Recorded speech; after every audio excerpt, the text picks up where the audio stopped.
চলে এসেছি শুভ বিবাহের নতুন আরেকটি পর্ব নিয়ে। আজকের পর্বে শুরুতেই আপনারা দেখতে পাবেন তেজ সুধাকে বলে, সুধা, আমি এখানে কিছুতেই থাকতে পারবো না। এরপর সুধা বলে, আমার পরিবার আপনার জন্য এত কিছু করছে। তখন তেজ বলে, আপনার পরিবার মানুষকে খুব ভালো করে ম্যানিপুলেট করতে পারে।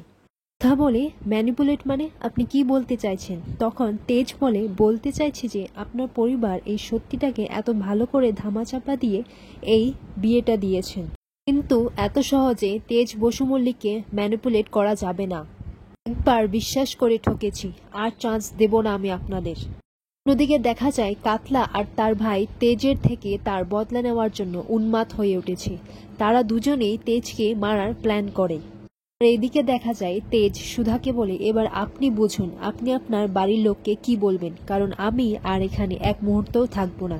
এরপর তেজ বাড়ি থেকে বের হয়ে যায়। তেজ বলে, এবার সাহস করে ঠাম্মিকে সবটা বলে দেব, আমার এসব আর ভালো লাগছে না। আর সেটা কাতলার ভাই দেখে ফেলে, বলে, এই তো বাঘ খাঁচায় থেকে বের হয়েছে।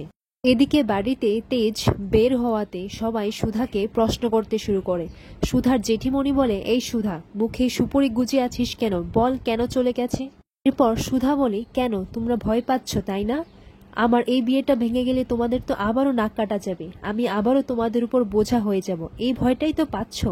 তোমরা সবাই আমাকে ঠকিয়েছ, আমাকে বিদায় দেওয়ার জন্য এত মরিয়া হয়ে উঠেছ, তো বড় একটা মিথ্যে বলে এই বিয়েটা দিলে। তখন দোয়েল মনে মনে বলে, তুই আমার সুখটা কেড়ে নিয়েছিস, আর আমি তোকে সুখে সংসার করতে কখনোই দেব না। পর সুধা বলে, আমাকে অন্তত মিথ্যের কলঙ্কটা সারা জীবন বয়ে বেড়াতে হতো না। এটা শুনে সুধার মা বলে, মিথ্যের কলঙ্ক মানে? আমায় কি তোর সত্যিটা জেনে তোকে মেনে নিতে পারিনি? বল না মা, কি হয়েছে? পর সুধার বৌদি বলে, কিরে জামাই কি তোকে এখানে সত্যি সত্যি রেখে গেছে? এদিকে তেজকে রাস্তায় দেখে পাড়ার লোকেরা হাসাহাসি করতে লাগে। আর ভাই কাতলার লোকেদের তেজকে পিছু করতে দেখে সুধাকে ফোন করে জানায় যে জামাইবাবুকে যে করেই হোক বাড়ি থেকে বের হতে দিবি না। তার লোকেরা জামাইবাবুকে মারার প্ল্যান করেছে। এরপর সুধা তেজকে ফোন করলে তেজ ফোনটি কেটে দেয়। এর পরের মুহূর্তে দেখা যায় কাতলা আর তার দলবল নিয়ে তেজকে ঘেরাও করে। অন্যদিকে সুধাও তেজকে খুঁজতে বের হয়ে যায়। এরপর কাতলা আর তার লোকেরা তেজের উপর হামলা করতে শুরু করে, আর তেজও তাদেরকে মুখ্যম জবাব দিয়েছে। কিন্তু হঠাৎ করে তেজের ভাই পিছন থেকে এসে তেজের মাথায় আঘাত করে। মাথায় চোট পাওয়ায় তেজ বেহোশ হয়ে পড়ে যায়। এরপর তেজের উপর আঘাত করতে যাবে এমন সময় আমাদের সুধা তেজকে এসে বাঁচিয়ে নেয়। এরপর সুধাও সবকটাকে এক এক করে মারতে শুরু করে।